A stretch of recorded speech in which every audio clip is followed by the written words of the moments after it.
이번 강의는 이제 치유를 위해 예수님께서 하신 두 가지를 위하는 제목인데요. 일단 마음 열기부터 좀 하겠습니다. 자, 여러분에게 사랑하는 어린 딸이 있다면 어떤 말을 해주고 싶으신가요? 지금 다들 이제 딸들이 아들들이 크겠지만 어린 딸이 또 있다면 어떤 말을 해주고 싶으세요? 저는 딸에게 이렇게 말해주고 싶습니다. 딸아, 너를 꼭 잡고 함께 걸으며 때로는 차의 문도 열어주는 남자를 만나라. 근데 이런 말 참 쑥스러워서 하기가 좀 힘들어요. 어쨌든 해주고 싶습니다. 그런데 그 남자가 이 남자라면 어떨까요? 여자인데. 아니요, 옆에 남자 보시겠어요. 경찰이 있습니다. 근데 경찰이 문제가 아니라 지금 여자가 범죄자가 되어 경찰에게 이렇게 끌려간다는 게 지금 문제 상황이에요. 자, 아무리 좋은 경찰관이라도 범죄자에게는 심판관일 수밖에 없죠. 그렇죠? 자, 우리도 마찬가지입니다. 우리 모두는 다 치유가 필요한 존재들이에요. 아픈 것, 상처난 것, 괴로운 것 많이 있는데, 하지만 죄인으로서 하나님을 만난다면 아무리 좋으신 하나님이라도 우리에게는 심판자가 되실 수밖에 없습니다. 그런데 희망이 있습니다. 예수님께서, 하나님의 아들이신 예수님께서 우리의 치유를 위해서 두 가지 일을 행하셨기 때문입니다. 자, 오늘 강의에서는 예수님께서 치유를 위해 하신 두 가지 일, 즉 그리스도의 승리와 성령의 역사에 대해서 살펴보겠습니다. 교재 보시면 예수님의 영적 전쟁 가운데 있는 우리를 위해 하신 일은 두 가지입니다. 이렇게 얘기하죠.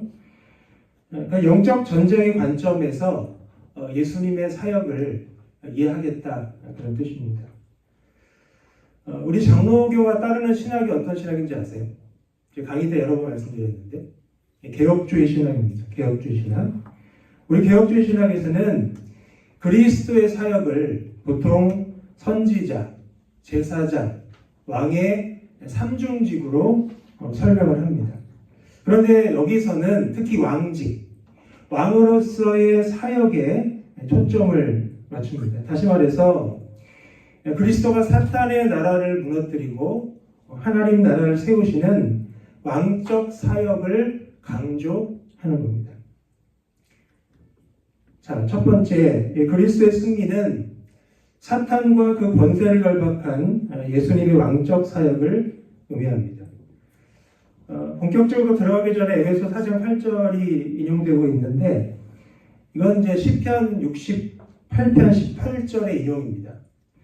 원래 어떤 뜻이냐면 하나님이 시온산에 올라가셔서 원수들을 사로잡으시는 승리를 노래하는 그런 내용인데 바울이 이것을 인용을 하면서 예수님의 승천과 성령 강림에 적용을 합니다. 자, 여기서 사로잡힌 자를 사로잡았다는 것은 그리스도가 사탄과 권세들을 포로로 잡으셨다는 뜻이에요. 근데 교재에 보면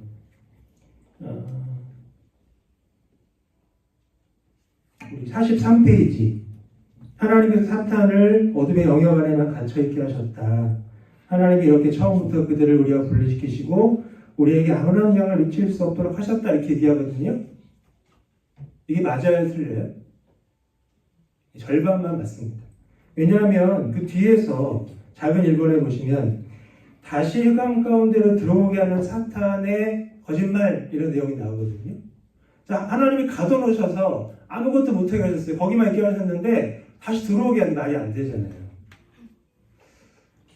자, 이건 무슨 뜻이냐면 골로새서 2장 15절 나중에 확인해 보시면 하나님의 주권 아래 악한 영들의 활동이 제한된다, 이렇게 이해하시면 되겠습니다. 하나님의 주권 아래 악한 영들의 활동이 제한된다. 안 쓰셔도 돼요. 나중에 제가 PPT 드릴 테니까. 또한 43페이지 중간에 보시면 에베소서 5장 8절 나오거든요. 여기 이제 그리스도인의 신분 변화를 말하는 겁니다. 자, 전에는 어둠이더니 이게 이제 과거의 상태고요. 이제는 빛이라 이것은 현재의 새로운 정체성을 말씀을 하는 겁니다. 제가 이것은 이제 칭의와 성화의 관계를 보여주는 거예요. 자, 우리는 이미 빛의 자녀가 되었습니다. 이게 칭의예요. 그렇죠? 근데 빛의 자녀답게 살아가야 합니다. 이것이 성화입니다. 자, 그러나 사탄은 여전히 거짓말로 우리를 공격을 합니다.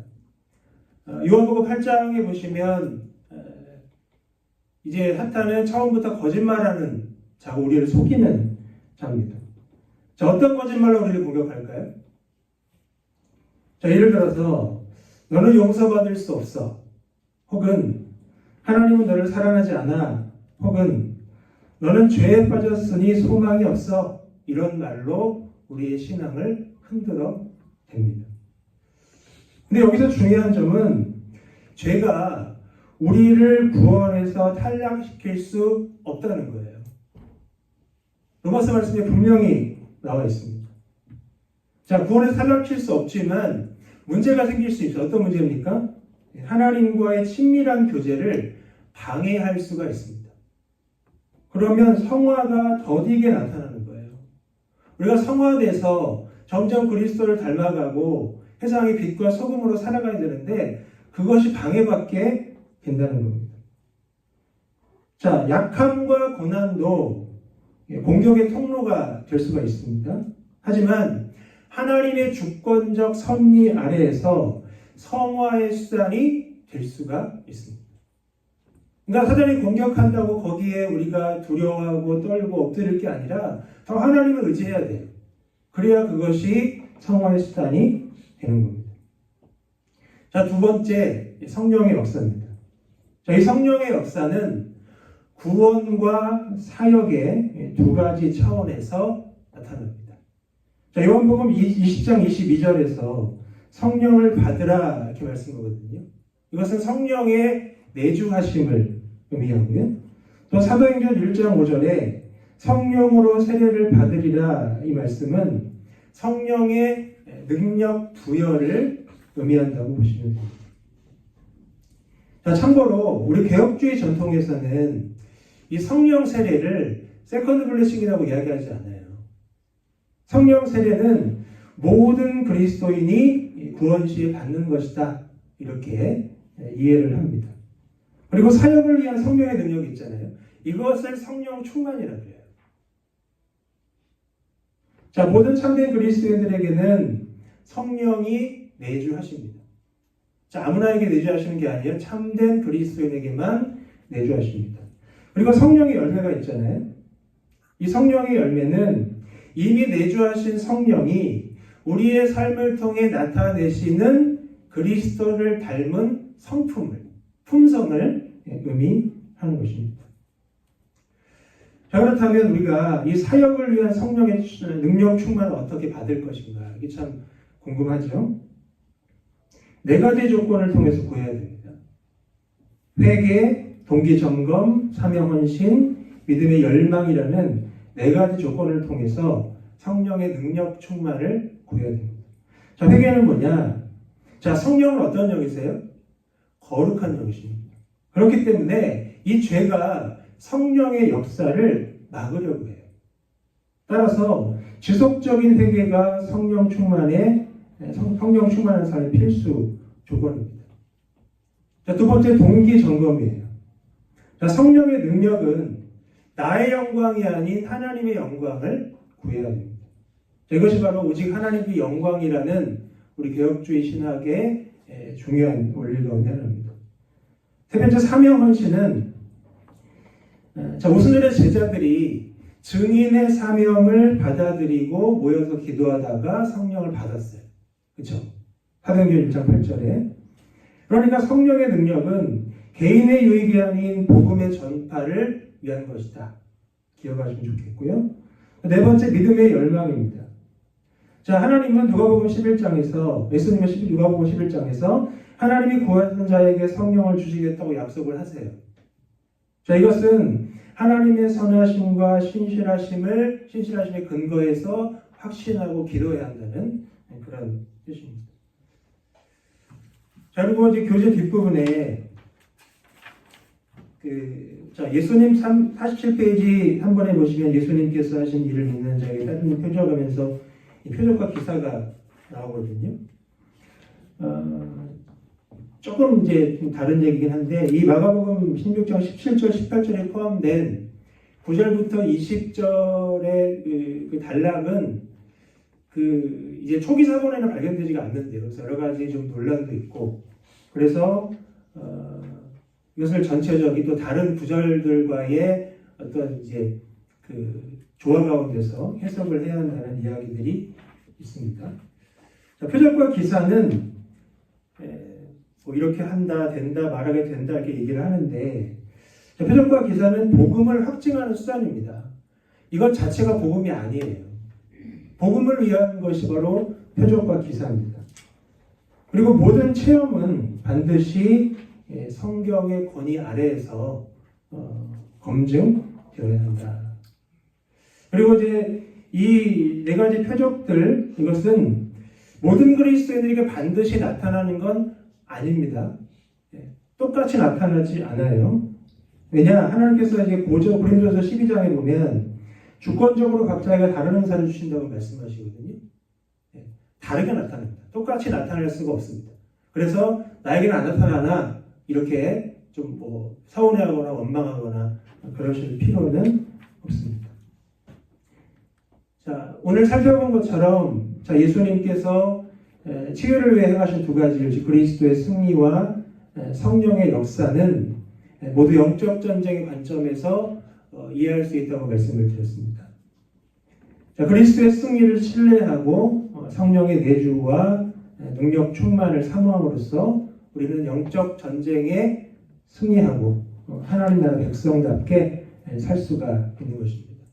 자, 이 모든 것들은 오직 성경의 권위 아래에서 하나님의 주권과 은혜를 신뢰하는 삶으로 이어져야 한다는 것 꼭 기억하시고 그런 관점에서 치유를 사모하시면 좋겠습니다.